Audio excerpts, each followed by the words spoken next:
Chronicle entry number 11. Over 2 weeks have passed since an icy doom was scheduled to overtake and possibly destroy my animal sanctuary at Hidden Lake. Even the resident animal life seems to sense the danger that could still come from the west. As of yet, I have no way of knowing if I have been successful in averting this disaster or if I have only delayed the inevitable. Arctic conditions, although slowed considerably, are continuing to expand in my direction, driving all manner of animal life before it. And to make matters worse, the strange rumbles and ground tremors emanating from the central area of the ARK continue and seem to be increasing in strength and frequency. The population explosion within the walls of the outer preserve continues, and I'm finding it increasingly difficult to find the time and room necessary to properly care for these younglings. So much so that I've been forced to remove them from the shelter of the inner sanctuary just as soon as they become adolescents. There, though still protected, they must quickly learn to fend for themselves. Nah, they'll be fine. Besides, I've put off investigating the disturbances to the south long enough. I'm planning an expedition to the interior, and my preparations are just about complete. I've been busy building the equipment and stockpiling the necessary provisions, and I'm almost done training a hand-picked cadre of animal specialists whose unique abilities should give the expedition its best chance for a rapid, successful completion. Preliminary reconnaissance flights have revealed that the topography of the interior varies sharply from swampy lowlands to rugged and thickly forested mountain slopes, and it's surrounded by an extensive river system. If I'm going to gain any significant insight into what's going on there, I'm going to need to get boots on the ground. So I've put together a unit of creatures ideally suited to moving quickly through such extensive and varied terrain. That's right, you guessed it. The obvious choice is the magnificent Parasaur. Perfectly at home in shallow water environments, strong swimmers, and possessing the endurance necessary to cover a large amount of rugged terrain at a ground-eating pace. These creatures are the key to this expedition's success. But native predators may be a problem, so as a thinly veiled cry for attention, I've been training these normally passive beasts to become a fighting force to be reckoned with. I've spent the last few days taking them out for individualized training in the combat arts, and once they overcome their inherently timid nature, they take to combat like a duck bill to water. I'm quite confident that they are now more than capable of dealing with any threats that we may face along the way. Take young Axebill here. He's the last to go through this rigorous training regime, and he's just about ready for his final exam, and there it is. Every recruit I have trained must graduate by facing a young adult Rex in mortal combat. Success means that he can proudly take his place on the team. Failure results in his going to his final resting place in the belly of the beast. Now you may think this is harsh, but all of these recruits are volunteers that knew what they were getting into. They know that any special ops team that I put together will be personally led by myself, Ranger 1, and each member of that team will follow one simple creed. We live for the one, we die for the one. I think that's pretty catchy, even if I did come up with it myself. Alright, collect your thoughts, Bill, and remember your training. It'll see you through this. He's caught your scent now. Here he comes. There's no line of retreat, no backing out now. I said there's no backing out now. Here we go.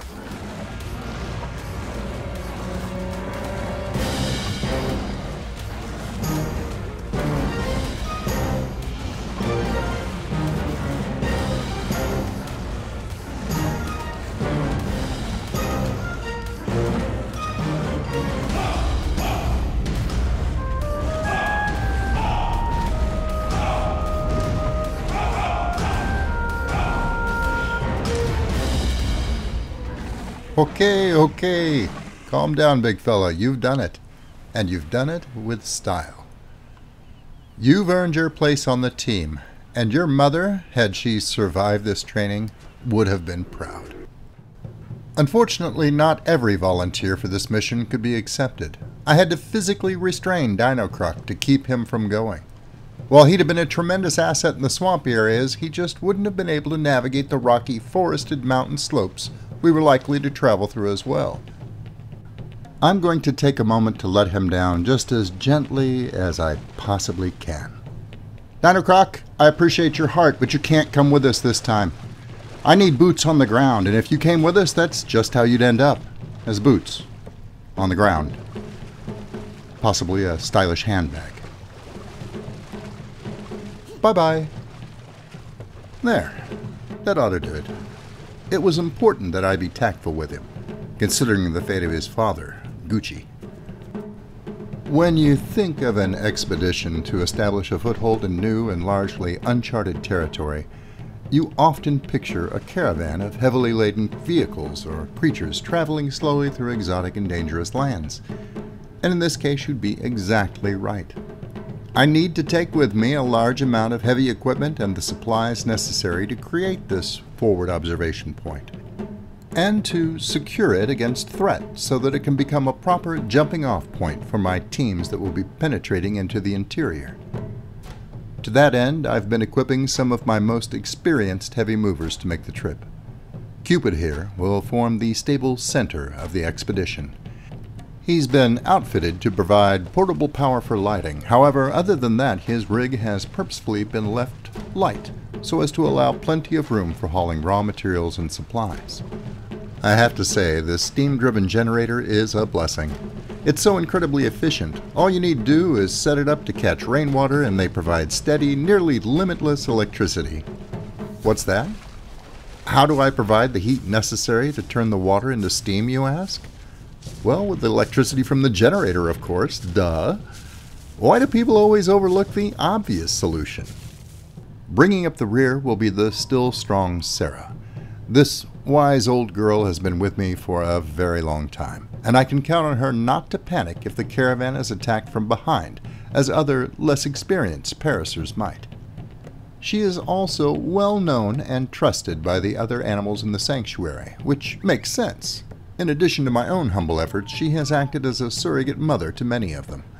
Even in adulthood, many of the residents here still consider her as a parental figure, pestering her for attention. All of which she patiently indulges, as you can see. Come on, buddy. Give her a break. Mommy has dangerous work to do.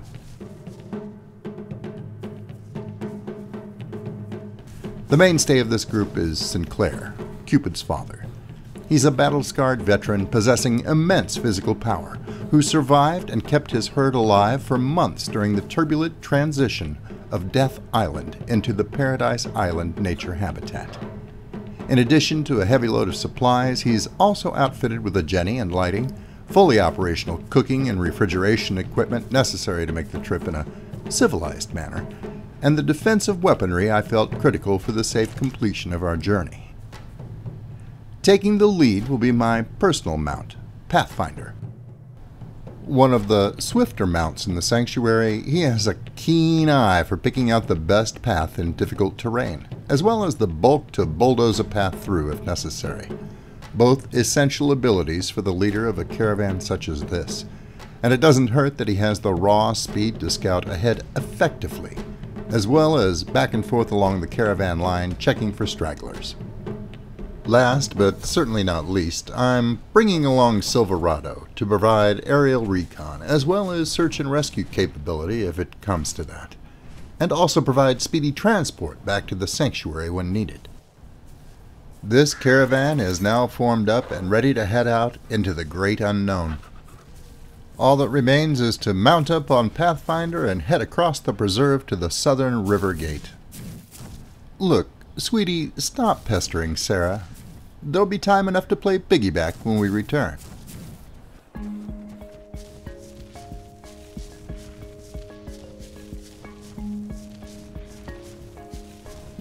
As we got underway, everything went like clockwork, and we made good time across the extensive grounds of the outer preserve. But that was in relatively safe territory. It remained to be seen just how my crew handled the unexpected dangers that were bound to lie in store for us outside these protective walls.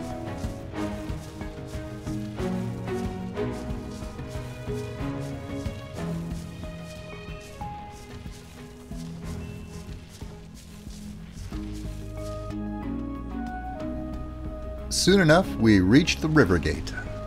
Little did we know that danger lurked just outside.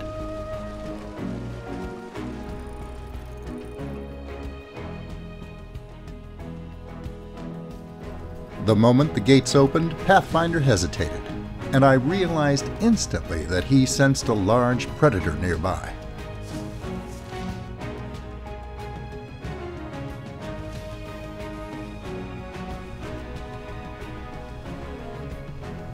Fortunately, the T-Rexes in the area have learned to be wary of the residents of my sanctuary, and he immediately began to move off. But I knew he'd be back. I used the time to hurriedly get Sinclair through the narrow gate, and then took the opportunity to fire a few warning shots in the Rex's direction. I was aiming to drive him further away, to allow time for the rest of the caravan to come through, and for a while, it seemed to work. But no sooner had we formed up again outside the walls than eagle-eyed Pathfinder spotted the Rex, waiting for us just upstream.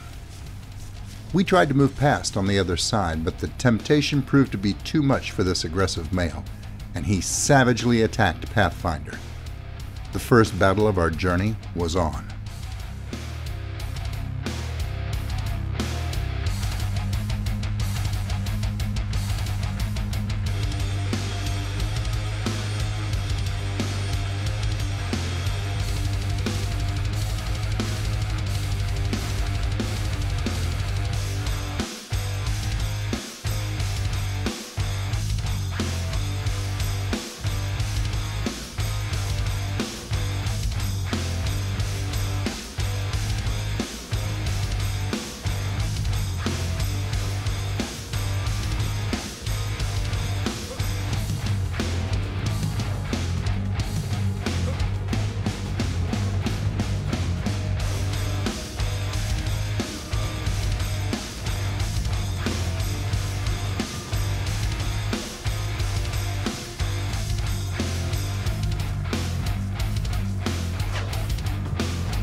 Fortunately, mighty Sinclair had the situation well in hand, as I wasn't of much assistance, I'm afraid. I learned that it is much harder to navigate my way up to the rocket turret when the Bronto that's carrying it is engaged in violent mortal combat. The Rex was only the first of many dangers we would face on our journey to the center of the ARK. But Sinclair and the others proved to be more than a match for anything that crossed our path. The caravan made steady progress throughout the rest of the day, so much so that I decided to push on through the night rather than risk making a temporary camp. I had a feeling that circling the Brontos would be significantly easier said than done in this narrow river valley. Just before dawn, the narrow gorge widened out, and the twin plateaus that I had selected for our base camp hove majestically into view. Or they would have if it weren't still dark out. Still, we had completed our epic 4.5-kilometer journey in well under 24 hours, and I've never been prouder of my animal companions. In the remaining moments before dawn, I set to work erecting the huge perimeter fence that, by breaking a few fundamental laws of physics, I had managed to pack on board Cupid for just this purpose. This wider part of the river valley between the two plateaus would now serve as a relatively secure paddock for my intrepid caravan members. I'm sure that most adventurers would have taken the opportunity to catch some sleep at that point, but I'm used to pushing myself past the limitations of human frailty. As soon as light permitted, I took Silverado up to lay the groundwork for the base itself.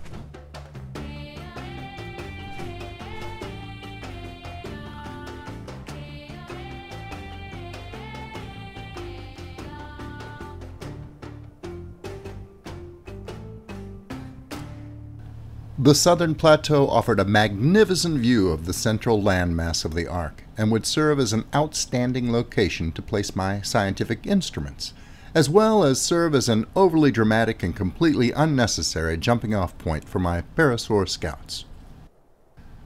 I wasted no time in clearing the annoying metal deposits away and erecting my prefabricated observation post, along with the equipment Sinclair and Sarah had packed in.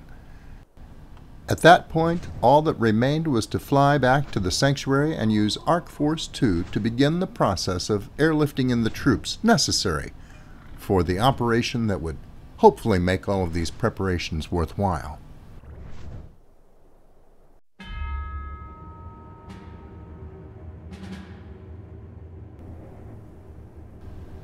Alright, my Parasaurs, you've all been briefed and this mission is a go. History will remember this day as P-Day, and whether you survive it or not, you will all be remembered as the first Parasaur Paratroopers in recorded history. Not because you have parachutes, because you don't. Since you don't take fall damage, you don't really need them, but because I have a parachute, and you are part of my team. You've all been handpicked for this duty, partially because Parasaur Paratroopers doesn't really sing for me, but mostly because Parasaurs are rumored to be favored by the ARK gods, and this video needs all the help it can get. So forget about the gates down below, form up, and prepare to follow me. Let's get this thing done.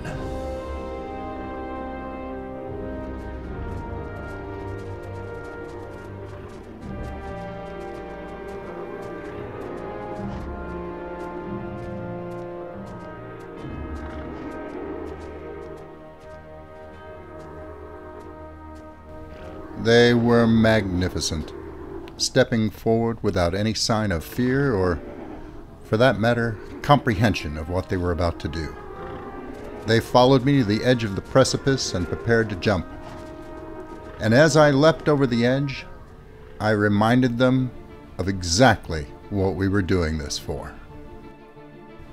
Sanctuary!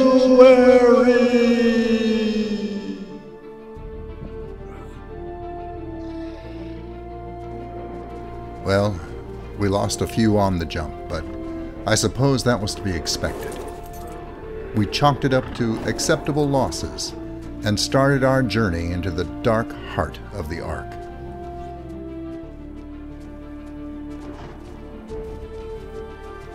We soon passed into the area that my precise calculations had identified as the danger zone, the source of the strange rumblings and tremors my instruments had picked up. Somehow I knew I was correct. Something was seriously amiss in this area, although I couldn't quite put my finger on why I sensed this so strongly. This whole area made my team uneasy, so I decided to forego traveling through the dangerous swamplands and instead push hard, straight toward the center of the ARK. The further into the interior we went, the more I realized that my worst fears were confirmed. Everywhere I looked, there were clear signs of some sort of subterranean upheaval. Fractured formations of stone dotted the landscape, stone of a type I had only previously seen in my deepest core samplings. It would take immense power to force these unnatural formations to the surface. It was almost as if this area of the ARK was being turned upside down, bringing to the surface geology that hadn't seen the light of day for perhaps millennia. Who could say what else would be thrust to the surface?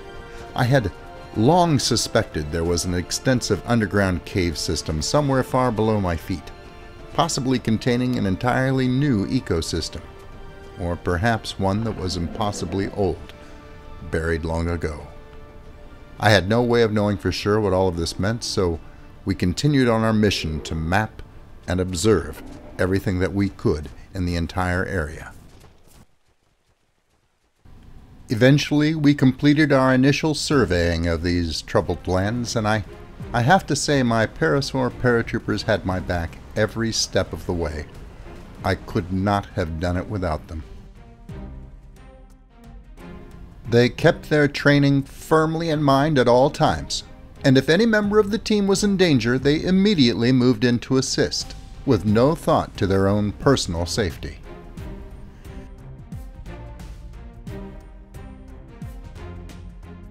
Yes, we had losses, but thanks to my meat processing skills, I'm happy to say that there was no Parasaur left behind.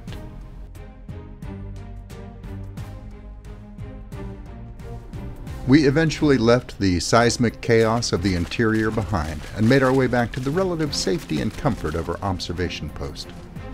I'm still not sure what to make of our findings, but this was only the initial reconnaissance run. I will continue to wait and watch.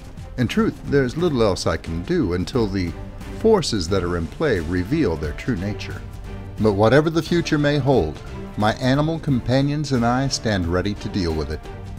It's now time to draw entry 11 in the Ranger Chronicles to a close. So let me leave you with this.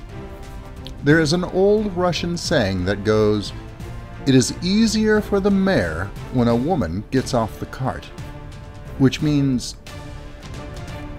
well, frankly, I have no idea what it means. So let me simply say this instead.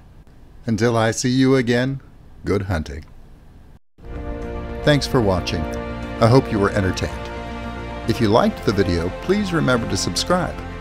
And if you're already a subscriber, thank you. And I'll see you next time.